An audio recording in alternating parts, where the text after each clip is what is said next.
Yo, what up, though? This is B-Boy Reg. I'm DJ Butter, y'all. And it's Funky Fresh in the Flesh podcast. We back with Kid Rayy and Kenny Mak from 7 Mile, Detroit's own right here. Both of them from 7 Mile, man. We glad to have y'all East here. or west side 7 Mile? West 7 Mile. West Coast, okay. yeah. Is it different for those out there that don't know? Y'all got the Pistons gear on. That's what's up, man. And represent.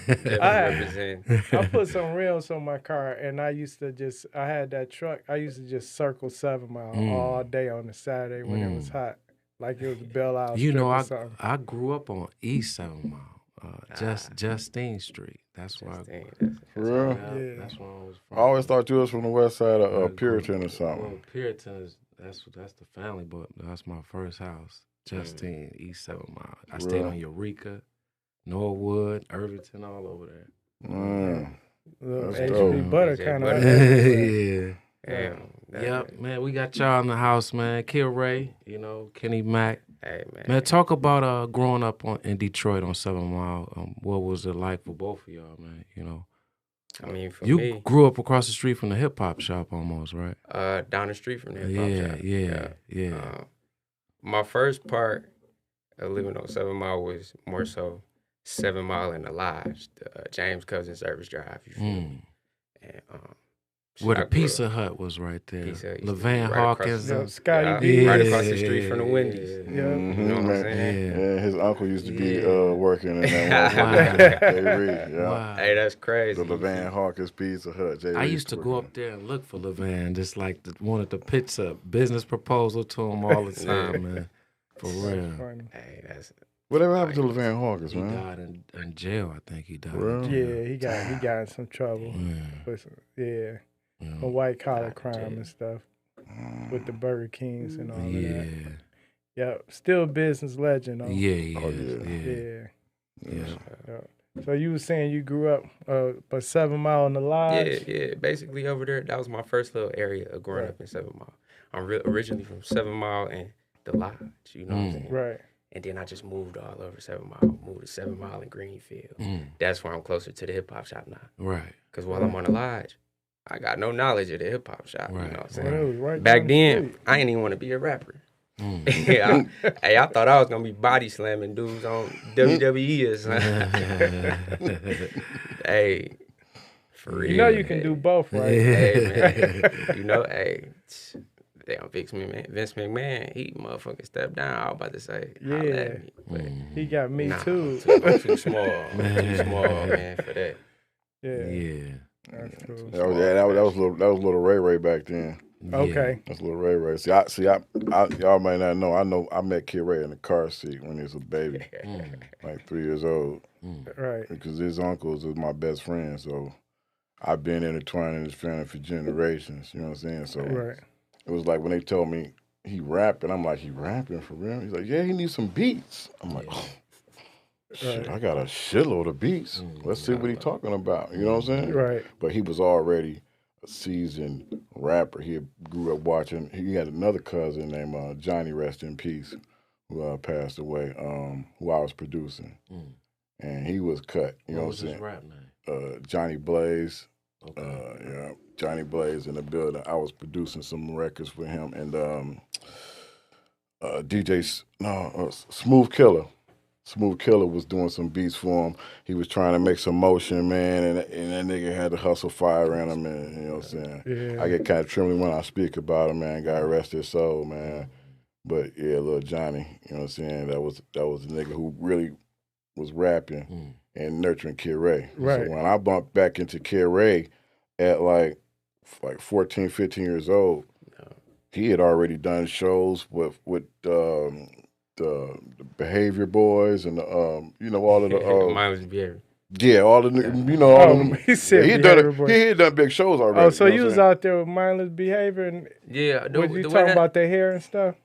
Nah. Oh, you weren't clowning It was them? crazy the way they played it. You had a rehearsal before the show. Right. Them boys didn't even show up to the rehearsal. Everybody else on the bill showed up, but the way they played it, shit, they came as soon as it was time to go on. So it was never a chance to sit and chop it up, build with them. You know what I'm saying? But I build with a lot of artists that show. I got an uncle that he was promoting shows. He primarily do comedy shows. Right. But for this particular event, he did a music show for the kids.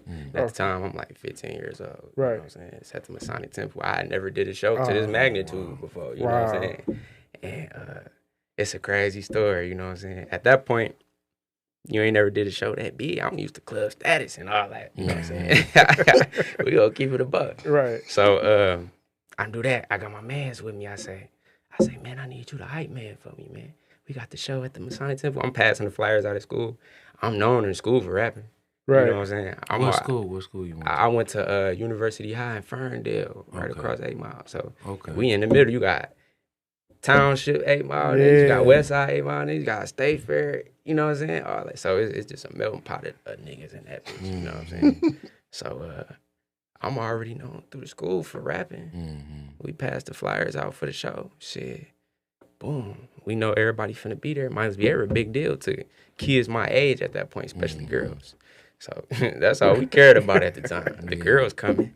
You know, they gonna bring the dudes. I always knew that. Right. So we do that. My man flake on me the day Oh man, stage fright. No, he blamed it on his mama though. You know what I'm saying? So I'm like, when he told me this nigga, my heart jumped out my chest. Nigga, I said, damn, I gotta be the only nigga on stage. Wow. You know what I'm saying? So I say, fuck it. This was the turning point for me because see, after this, I wasn't scared to do no show. You know what I'm saying? But I went out there, I was scared as hell. Went out there, motherfucking crowd, shit, they received me well. You know what I'm saying? I said some shit to the crowd like, man, hey, look, I ain't no famous rapper. I probably stay like down the street. You know what I'm saying? But that's just me trying to fill a crowd. Yeah. And they fucking with it. I'm like, oh yeah. This was it. You know what I'm saying? That's what's up. That was a fire moment. Man, what was your style back then? Were you more like on the kiddie pop rap type thing, or was you? Primarily, that was not my style. All right. Why hate?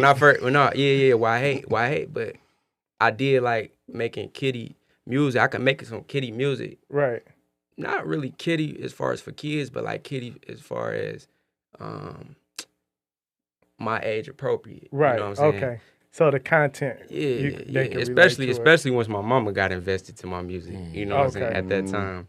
Before then, well, I was wild. I was a wild tyrant with rap. You know what I'm saying?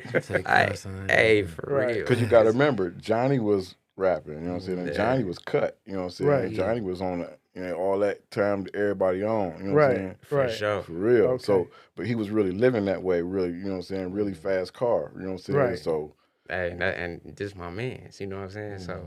You know, we ride around taxis rapping together doing that shit, you know. So that was my style, just a wild young nigga. My mama heard it like, I was cleaning your room up, I found the CD in there, you know what I'm saying? I come home from school, I answer the house phone, she called home, make sure I was at the crib. But anyway, she talking about, yeah, I found the CD in your room when I was cleaning up. I run to the room. Cause my mom ain't never heard me rap. Wow. You know what I'm saying? So I ran to the room like, oh, hell no. Nah. I ran to the room. I'm looking for the CD that I just had. Wow. And it ain't there. I know what CD she got now. It's your music on there? It's my music. Wow. And she like, it sound like a young dude on there. He cussing his motherfucking. It sound good, but he cussing. And then somebody looked at me and What year said, was that? This had to be like 2010. Wow. I've been rapping since like 08 though. You know what I'm saying? And you know, the first time I got my music on CD, one CD almost cost me $100, man. Yeah, that's when they first came out. It was like crazy. One song. It was almost $100. What year was this? Man, that was like in the 90s, because like Mo Master, it was only a few people that studios that had CDs, so they'd charge you like $30-$40 just to put your song on the CD. That's crazy. Yeah, so my first CD burner. We wasn't giving them boys away at all. My first CD burner had to be almost $3,000, man. 2,800. Jeez. Yeah. God damn. Hey, I appreciate y'all for doing all that for, you know what I'm saying? So I could be at this point, at that point of burning for free. Right. Hey. Y'all didn't burn CDs no more. I remember them them DJ Butter CDs with Wesley Valentine. Yep. And I remember Killer DJ. Yep. Had all them dope ass motherfucking, all the artists from that back in that time. Damn near. Some of them guys you don't even hear from, but they don't even want to rap no more. But that motherfucker was slap. I remember I moved to Indiana and I went and rocking Billy's because somebody had broke into my, you know what I'm saying, my little teepee and took it. Right. All my CDs, and they took that motherfucker. I was so sick about it, but rocking Billy's down there, they had a catalog. And I was looking through it, and I seen Crazy Noise Production. I said, damn, that's DJ Butter shit. I said, oh, shit. Hey, you know, so I was able to order it, so I got that motherfucker again, though. You know what I'm saying? But that motherfucker, man, that motherfucker was a classic. When you talk about Detroit hip-hop for that era. Yeah. You know what's so wild? It was like we had the same distributors as the Street Lords, the South by South Wholesale. For real?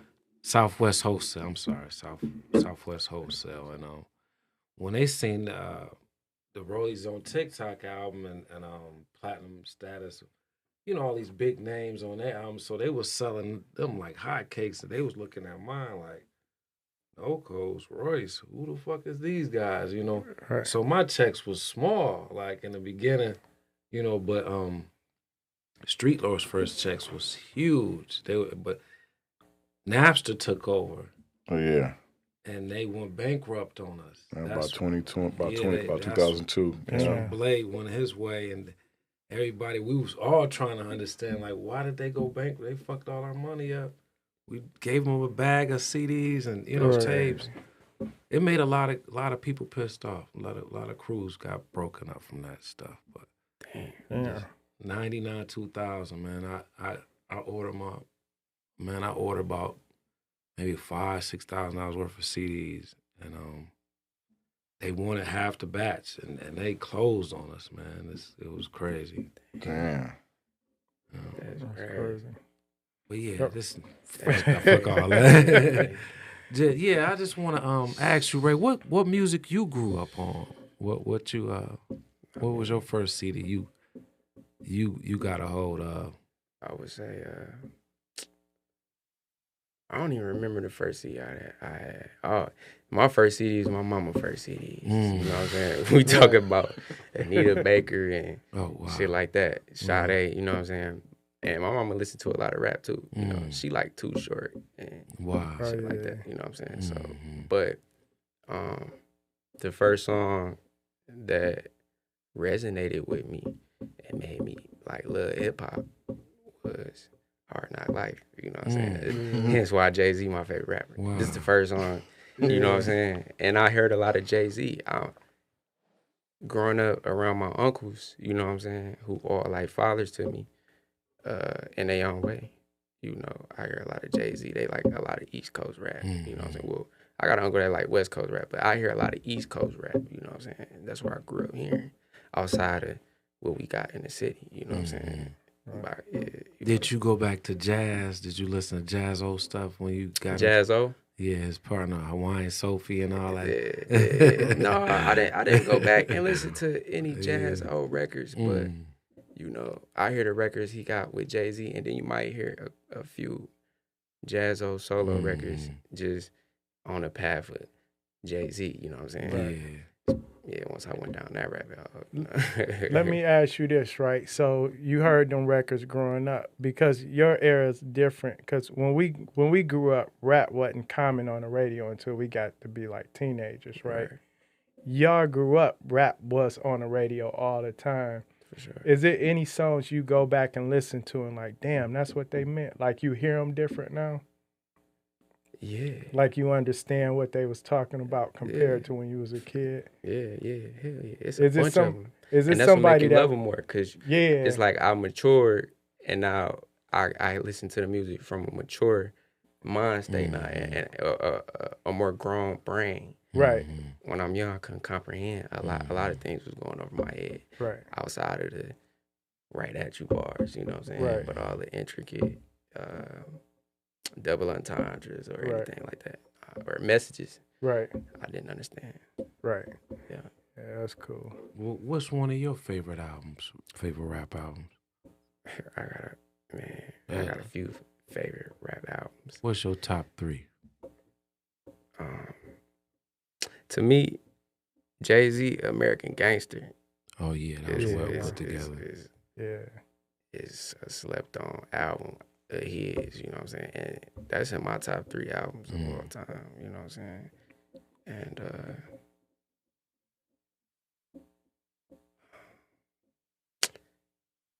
I ain't gonna lie. Tupac, the Machiavelli album, you know what I'm saying? I heard that a lot growing up. I heard a lot of Tupac. And then to be honest with you, that first Shine album, no, the second one, The Godfather Buried Alive. Oh yeah, wow. Shine. And people say he was, you know, sounding like Biggie, but to me, him and they had similar voice tones or whatever, but the music was way different. Like once you really get down to it, right?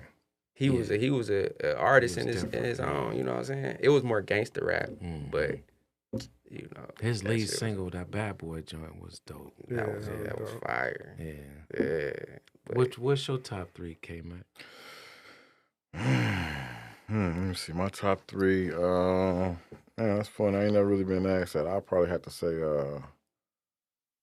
probably Doggy Style.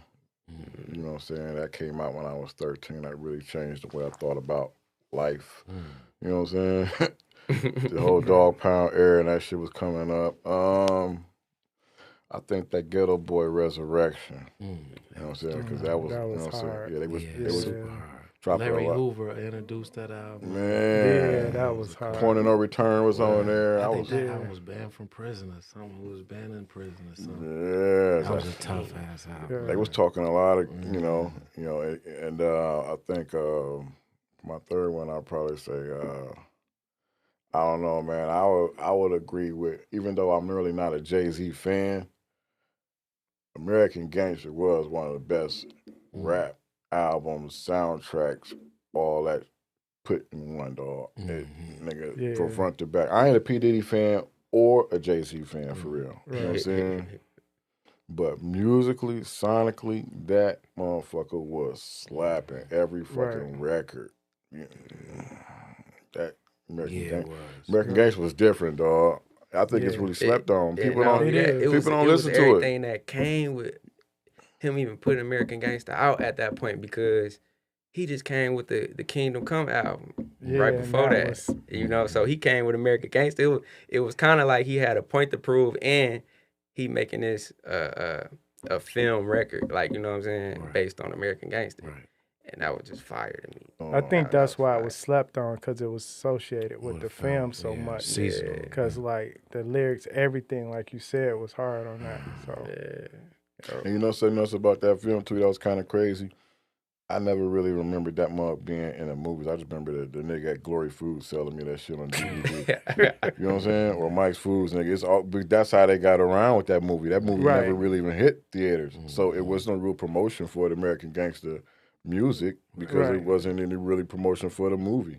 We just got it, and when we got it, it was like, damn, this shit got Lil Wayne on it. Hello Brooklyn. Just, oh my God, nigga, this is what you've been waiting for. You know? Yeah, that was fire. So I had to put that one as my third one. But tell us about some projects you got going on. What you got dropping? Man, me and Mac got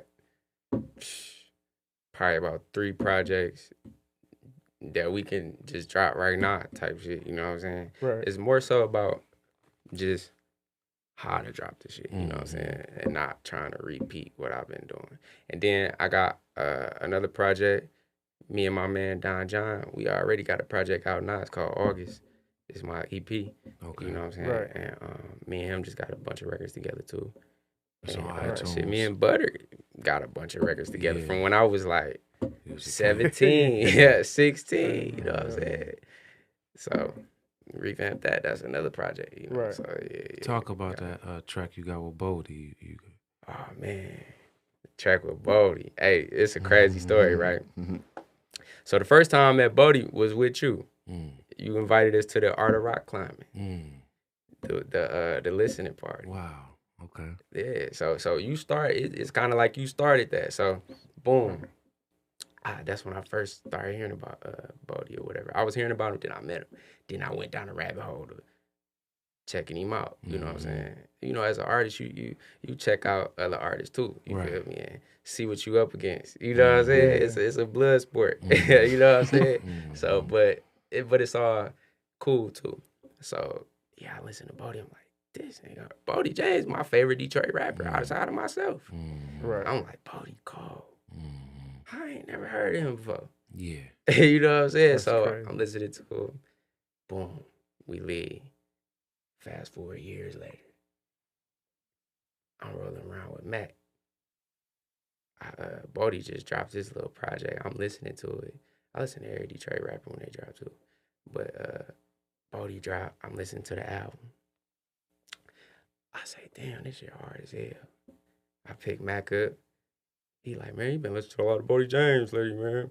I'm like, this nigga hard. I'm like, hey, Boldy the hardest nigga in the city, bro. On the rap tip. You feel me? Just to me. That's just my personal opinion. As far as the bars. That's my style of rap that I like. You know what I'm saying? Right. So, boy, he like, man, you know that's my boy Jay Cousin, man. You know, shout out to Jay O'Neal. He like, you know that's my boy Jay Cousin, right, man? I'm like, for real? Man, come on, we gotta get a record. Boom. Max set it up. He put the play down. That's what's Tell up. Jay. Dope. Jay hit Boldy up. He hit him on the FaceTime, gave me the phone. We chopped it up. You know what I'm saying? Boom. It go from that, graduate to come out to a video shoot of his, you know what I'm saying? Shit, cameo in a little video shoot. Boom, you know, just building type shit. And then boom, the next step was the record. You feel me? We did the record in the kitchen. That's dope. Who did the beat? Kay Mak did the beat. That did the beat. Yeah. Kay Mak on the beat. Next Speed, Engineer. Yeah. Oh, that's dope. Damn. Yeah. It was a, dope record. You know what I'm saying? What's y'all opinion on the 42 Dugg show? Y'all, I know y'all went down there. 42 Dugg show was crazy. I ain't go down there. I saw just you know what I'm saying, what was going on. I actually had to work, you know what I'm saying? But I loved it. I love what I saw, man. It gave me like, I was really just like proud because like, come on, man, because you know, man, you from that, you know what I'm saying? We all just was like, because there was a time when people really didn't respect Detroit rap. Like, it was a hard time selling your local rap to each other as Detroiters. Right. We live in a day and age where Detroiters will support Detroiters before we support.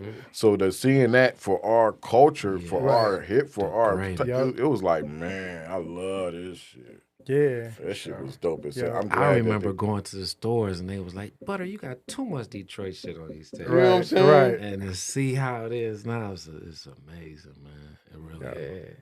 I fuck with it. And to see all the support they got, not just from just the people, like they didn't really announce who all was gonna be there. At least the promos I was hearing. To see them people just pop up, Meek Mill, Gotti, all of that.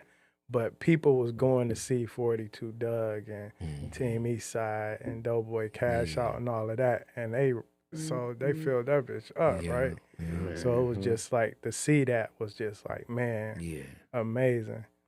And the crowd was showing love to everybody. So that was That's dope. true. That's true. That was a fire concert. Because wait a minute, you went though. I was live in the crowd.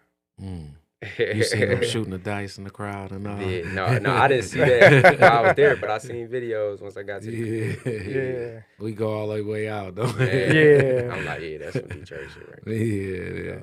Yeah. It was a party. Yeah. It was, you had to go in there not knowing what was finna go down though, because how it set up. Yeah. It was East versus West.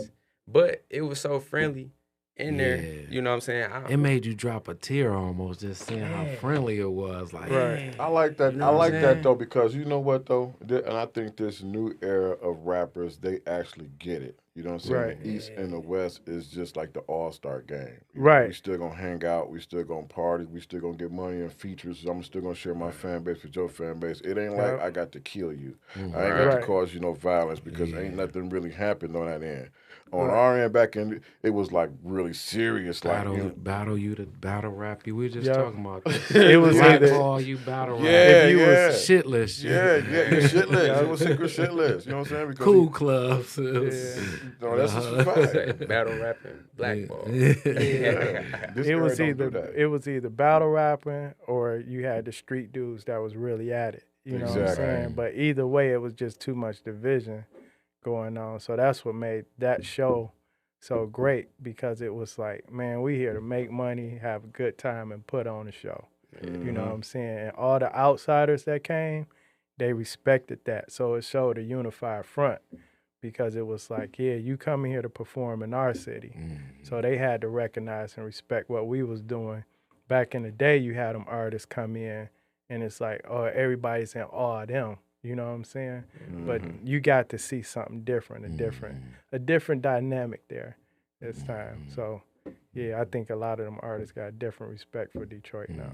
Hey, and then piggyback off of what you said about that unified front, because y'all see that what Vezzo said though. Yeah, I really love that nigga for that shit though. You know what I'm saying? Yep. That was super viral because it was. I think everybody can relate. Like, you ain't about to go against us. Right. We good. That ain't how our culture is, for real. You know what I'm saying? And I ain't never met him. I know a bunch of people that, you know what I'm saying, have potential chances of rocking with him, from Ryan Ave to Raw Collection to, you know, and they was all touring and traveling with him. They had opportunities to make moves and do things, but the game wasn't as open as it was now. You couldn't go back to your hotel and upload your mixtape and shit, you know, your footage from you hanging out with the nigga right now and get fans off of that type. It wasn't that kind of game, you know what I'm saying? So, you know, it's just a new day and age, and I think, you know what I'm saying, the more, you know what I'm saying, niggas respect that shit and appreciate that shit, the more you find a way to get in with that shit, you know what I'm saying? Yeah, that's a fact. Kid Ray, talk about like, so you went to high school. Did you go to college or anything afterwards? Yeah, I went to college for about a semester. All right. Yeah, I was out in Kalamazoo. Right. I went to Kalamazoo Community College.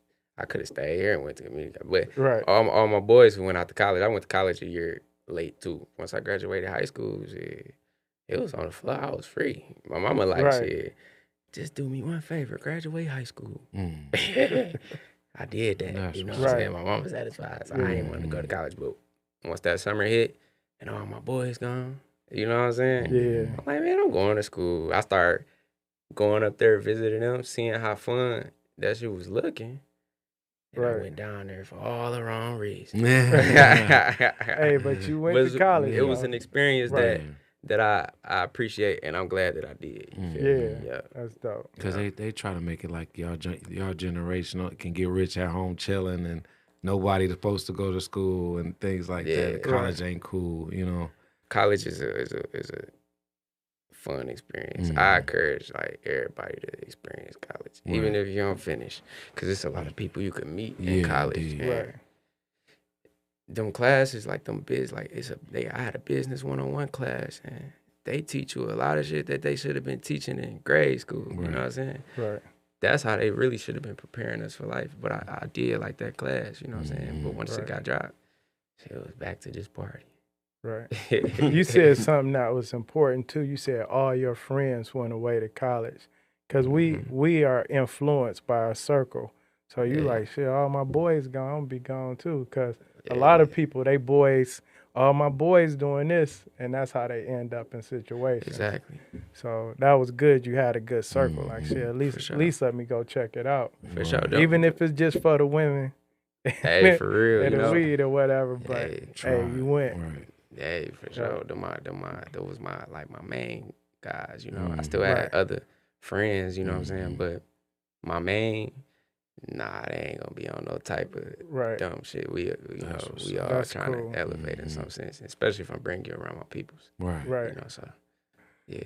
Hey, talk about y'all creative process. Like, what does it take for you to put together a project? Like, are you just writing all the time, or you getting the music first and then write to certain tracks? I get the music first and then write to certain tracks. Okay. You know what I'm saying? Or I might come up with a hook without any tracks, you know what I'm saying? But as far as constructing a whole song. With Kay Mak. I need those. What kind of equipment you work on? I use some DAWs, the computer. I rock with Reasons. I made some rock. Fruity Loops, Reasons, Pro Tools, you know what I'm saying? You still grab vinyl record shops too? With the MP, you know what? I got an MP Live too, you know what I'm saying? Yeah, but I haven't gotten to, you know what I'm saying? Because that's where I come from. I used to do like that back in the day, but you know what I'm saying? Damn John Boy and them, he come and telling me, man, you gotta use the Fruity Loops. I was using MP and, you know, the record player and the regular shits. And finally, I converted over to the DAWs and shit to keep up with what was going on. Yeah. You know what I'm saying? Right. John Boy is so dope on the beats, man. That nigga always been He's out cold. That nigga always been dope. I remember when I first met him, he had reprogrammed Soulja Boy's beat in Fruity Loops with the Soulja Boy beat. He showed me how to do it. He showed me how to use the Fruity Loops. He was like, "See, this ain't, I'm gonna make what's it called? He made it on this." And he made that shit, and he was young, like 18, 19, you know what I'm saying? But what they call a child phenom or prodigy or something. Prodigy. You see that little white kid that can remake every beat. He pull out the guitar. That was John Boy. That nigga was cold as hell. He had a big ass keyboard. He just knew how to do that shit. I was like, that little nigga got it. But he was telling me about the Fruity Loops way back then. And I was, man, fucking Fruity. I ain't fucking with that. It just sound funny. You know what I'm saying? And I was slipping. Slipping and sleeping. Yeah, them niggas was cooking on that motherfucker. So I finally evolved around to that. And once I got into that, I realized, okay, cool, this is pretty much the same thing, except for now I got a monitor. Still got some outboard, you know what I'm saying, hardware, because I play the keyboard and shit like that. So I want to make the beats, actually. I don't want to keep pulling in patches of different shit, you know, like that. But when I make my beats and stuff, you know what I'm saying? Right. I mean, I like to, you know what I'm saying, get samples and stuff like that, hear different sounds, you know what I'm saying? But I like to play a lot of my, you know what I'm saying, melodies out and try to generate them into something, you know what I'm saying? Just tweaking different sounds and stuff like that to come with different shits and stuff. So I pretty much like make a couple of beats up, whatever, and the really, really good ones that, you know what I'm saying, I kind of makes it sound really well sonically, I took them in a Kid Ray folder and I emailed them to Kid Ray, you know what I'm saying? So he'll have them, and then, you know, he'll just go through them and pick out beats sometimes, and then he'll just, you know what I'm saying, mail me back, hey, yo, I was feeling this beat, it made me feel like this, I wrote this to this, you know, and he just send me back records, and then the ones that's, I mean, really, honestly, dog, I ain't gonna front. I'll let you hear him. You can tell me which one of them he didn't come correct on. Right. He be smacking them out the park. I was about to ask he smacks them out the park. It's like I can't never. It's like, and I want to be critical, and I want to be objective because I want to push him. You know what I'm saying? But it's like this. He super exceeds my expectations. So it's damn. Wow. You know what I'm saying? So it's like, damn. How do you push a person that supersedes your expectation? Right. You know what I'm saying? At that point, you damn near gotta just be a hater. You know what I'm saying? You gotta be a hater then. You know what I'm saying? Hey, I want to go back to something you said when you first found out he was rapping. So when y'all linked back up on the music side, were you already familiar with like song structures, counting bars and stuff like that, and writing hooks? I'm glad you said that. Yeah. I wasn't. Well, no. When I linked up with him, I was. Okay. At that point, I was already somewhat polished. You know what I'm saying? Okay. As an artist. But for a minute, I didn't know how to count bars. Right. I just knew this was a long enough rap to fill a verse. You know what I'm saying? Right. And that's when I was younger. And I went to the Yo-Yo School of Hip Hop in Highland Park. Yeah. And I was like 14, 15 when I first got in there. Yeah. And you know, I had Yo-Yo, I had Super MC, right. I had Nick Speed was in there. This how I already knew Nick Speed when we bumped in a Boldy years later. But it was there where I learned how to count bars. Right. I had already knew how to rap or whatever, but I really didn't have the fundamentals of rap down yet. Right. You know what I'm saying? So You see Nick Speed, his picture collection, man. He got pictures of Ronald Reagan. And everything. Hey, Nick Speed, hey, he's amazing. Yeah, for sure. Shout out to Nick Speed. That's crazy. Hey, let me ask you this, because you were saying how, all right, so you learn how to count bars and sound structure and everything. So a lot of the music we hearing now, remember everything used to be 3 verses, verse, hook, verse, hook. It'd be 3 verses, 16 bars each. The music we hearing now, you might get like a song where it'd be like less than 2 minutes. Or they might do like 8 bars or something. Then they'll stop. No hook or nothing. Then they'll Casher Quan and all them guys. Man, so like they have no structure, but it's dope how they doing their thing. It's dope. That's the scam rap side of it. Yeah, but how do you feel about that? I think that's due to the low attention span of the listener. You know what I'm saying? And not only that, it's like I think a lot of artists do that to stockpile music as well. You know what I'm saying? Or sometimes they don't feel like it's necessary to put it. You know what I'm saying? Because it's like you could paint your own little abstract musical picture. You know what I'm saying? No matter how short or big it is. You know what I'm saying? Right. So, but I think it's more so due to short attention span of the listener. You know what I'm saying? Because I think actually I like it better that way, where there's no single format for especially rap, because I think as long as you can tell your story or whatever you're trying to accomplish in a song, I don't think it need to be bar hook. Was it The Rockwilder by Red and Meth, right?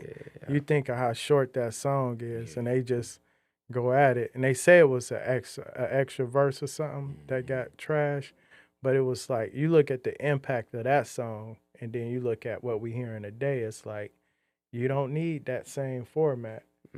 So have you ever played around with like, nah, I'm gonna try this and just... I have, Yeah. I have. Dope. I mean, I was used to freestyling on a lot of industry beats and stuff when I was first rapping, so them wouldn't even be too long, you know what I'm saying? Right. It might be I only spit 12 bars and then a song over. So that type of format, it was easy to be like, oh damn, you know what I'm saying? I could do that too. Right. Or that's more, the listener accept that. You know what I'm saying? I guess. We had too much structure and a lot of that stuff. 16 hook, bridge, all that stuff was just more studio time money we spent. Right. And I'm thinking back, like, now you could have got 2 albums for one, only doing a verse and a half, 2 verses. Because at one point in time, songs would be like 4. You talk about too short. He used to have like, 6-7 minute songs sometimes.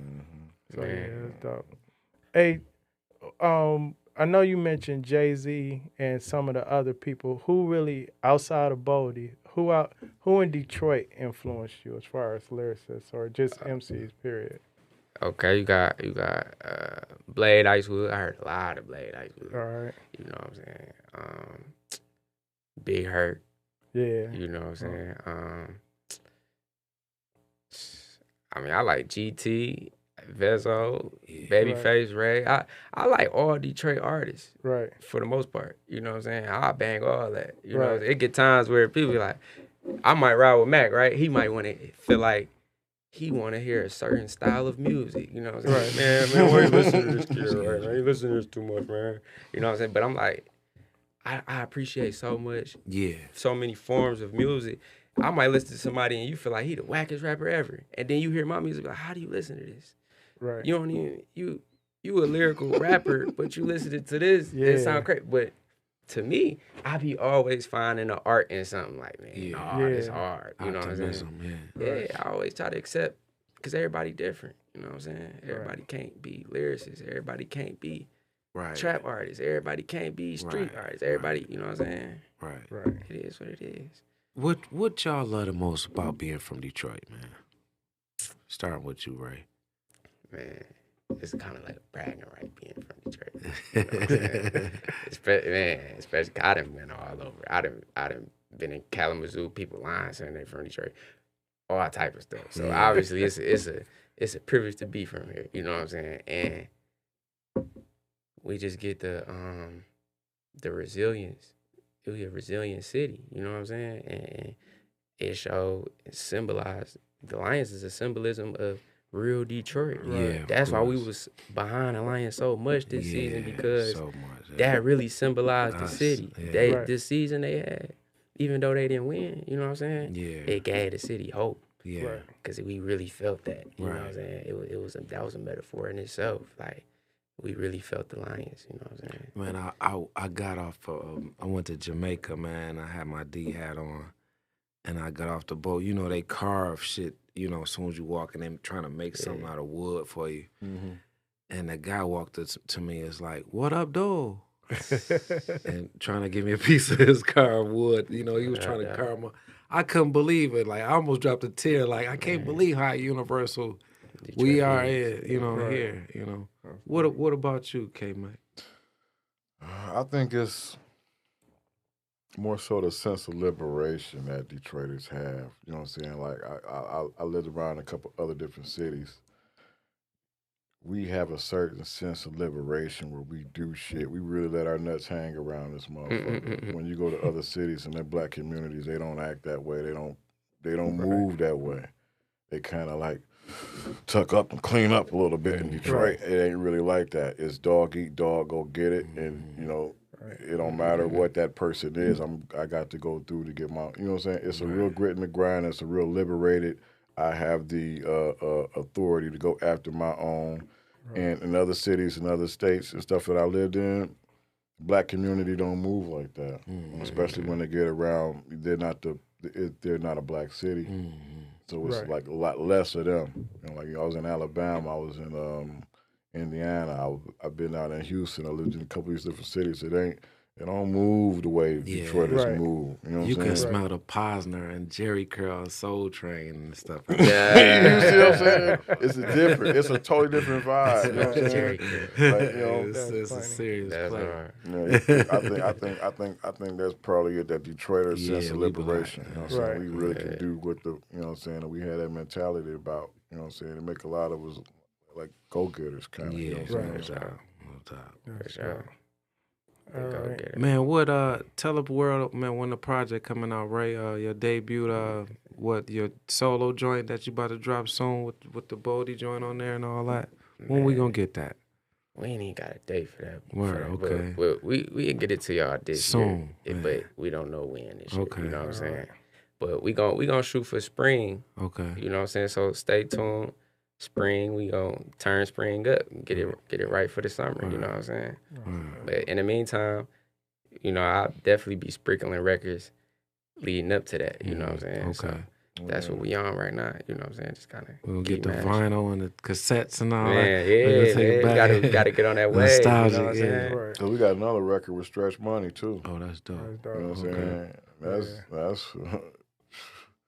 That's heat. You produce? Yeah. Okay. Yeah. That's heat. That's heat for real.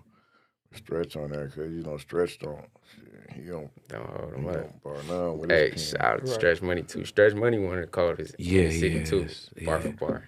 It seemed like he don't never get writer's block or none of that. It's just he's a machine. Gone. He's a machine. He's the people's champ, dog. He's the people's champ, man. I really fuck with Stretch, man. He's the people's champ. Like I don't understand really because I see the resentment and blackballism of his movement and shit. You know what I'm saying? Right. Like, cause you never see him put into these places where these, you know what I'm saying, shits is at. And I'm like, okay, so who's in charge of the shit? Or how do they get on? Or is it?